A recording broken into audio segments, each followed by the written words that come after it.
Well, I usually look for the big screens that I need to find the check-in area.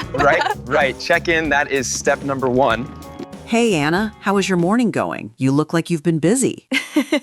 Oh, hey, Alex. Yeah, I'm doing pretty good. I was actually just sitting here looking at my old passport. It's almost full of stamps. It made me start thinking about our topic for today, traveling, specifically being at the airport. Oh, man, the airport. Just saying the word makes me a little nervous, but I love the feeling of finally getting on the plane. I know what you mean. For beginners, the airport can feel like a giant maze. There are so many signs, so many people, and so many rules. Exactly. So let's talk about it. Let's help our friends watching today understand what happens from the moment you walk through those sliding glass doors. Great idea. Oh, before we start, hi everyone. I'm Anna, and I'm from sunny California. And I'm Alex, from the very windy city of Chicago. We are so happy you are here to learn with us today. Okay, Alex, imagine we just arrived at the airport. We have our big suitcases. What is the very first thing we need to find? Well, I usually look for the big screens. You know, the ones with all the flight numbers and city names. I need to find the check-in area. Right, check-in. That is step number one. You know, last time I went to the airport, I was so confused. I went to the wrong airline counter. I was flying with Delta, but I stood in the United line for 10 minutes. I felt so silly. Don't feel bad. That happens to everyone. You have to look for the big logo of your airline above the desks. When you get to the front of the line, what does the agent usually ask you for? They always say the same thing. Hello, can I see your passport and your ticket, please? Or sometimes they ask for your ID. Exactly. It's always good to have those ready in your hand before you get to the front. It saves a lot of stress. Definitely. And then comes the part I hate, the scale. The luggage scale. Yes, I always pack too many clothes. I put my suitcase on the belt and I hold my breath. I pray that it isn't too heavy. If it's over 50 pounds, I have to pay extra money. I saw a man once at the airport who had a heavy bag. Instead of paying the fee, he opened his suitcase right there in line and put on 3 sweaters and 2 jackets. He looked like a giant marshmallow walking through the airport. That is hilarious.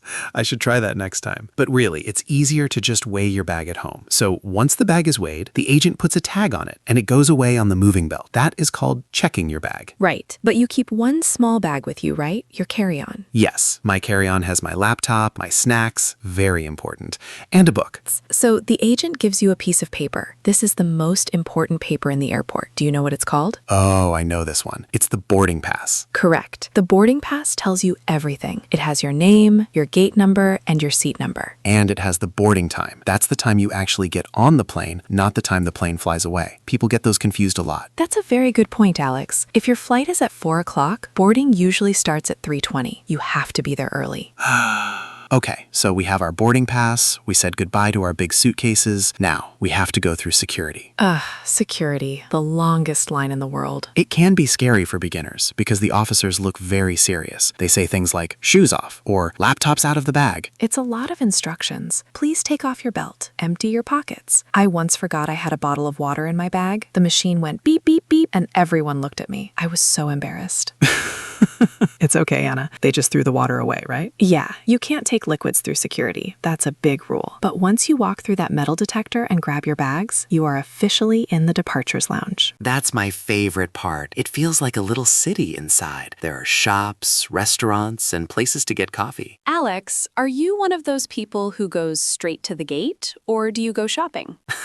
Oh, I am a gate person. I am too nervous to shop. I find my gate, let's say it's gate B12, and I sit down, I check the screen to make sure it says on time. Once I know I'm in the right place, then I might go find a sandwich. I'm the opposite. I like to walk around. I look at the duty-free shops, I buy a magazine, but I always keep an eye on the time. You have to listen to the announcements over the speakers. Attention passengers, Flight 402 to London is now boarding at gate B12. Exactly. When you hear that, your heart jumps a little bit. It's time to go. When you walk up to the gate, there is a line again. Sometimes they call people by groups, like Group A, Group B, or Group C. Right. Or they might say Zone 1 or Zone 2. You have to look at your boarding pass to see which group you are in. Don't stand up until they call your group. Good advice. Then you show your boarding pass to the agent one last time. They scan it, beep, and you walk down that long, slanted tunnel. The jet bridge. Is that what it's called? I just called it the tunnel to the plane. Jet bridge is the fancy name. When you step onto the plane, the flight attendants are there. They are usually very nice. They say, "Welcome aboard," or "Good morning." I always always show them my ticket and ask, "Where is seat 15A?" And they point you down the aisle. Then comes the luggage Tetris. Luggage Tetris? You mean trying to fit the bags in the overhead bin? Yes. Everyone is trying to shove their bags into those little closets above the seats. It can be very crowded. People are bumping into each other. You have to say, "Excuse me," a lot. "Excuse me, sorry, pardon me, is this seat 15B?" It's a very polite time. Once your bag is up there, you sit down, you click your seatbelt, you look out the window, and you realize you did it. You finished the hardest part of the trip. It really is a great feeling. All that stress from check-in and security just disappears. Now you can just watch a movie and wait to arrive in a new country. You know, Alex, talking about this makes me want to book a flight right now. Maybe somewhere warm? Me too. But maybe I'll pack a lighter suitcase this time so I don't have to wear 5 sweaters. That's a good plan. So, for our friends watching, what's the most important thing to remember? I think stay calm and arrive early. If you have enough time, the airport isn't scary. It's just a process. I agree. And don't be afraid to ask for help. If you are lost, just find an airport worker and say, "Excuse me, where is the check-in desk for Delta?" Or, "Where is gate B12? They are there to help you." People are usually much nicer than you think they will be. Well, that was a fun talk. I feel like I'm ready for a vacation now. Me too, Anna. Me too. We hope this conversation helped you feel more comfortable about your next trip to the airport. Learning these words like boarding pass, security, gate, and check-in will make your life much easier. Definitely. Practice these sentences at home. Maybe pretend your living room is the airport.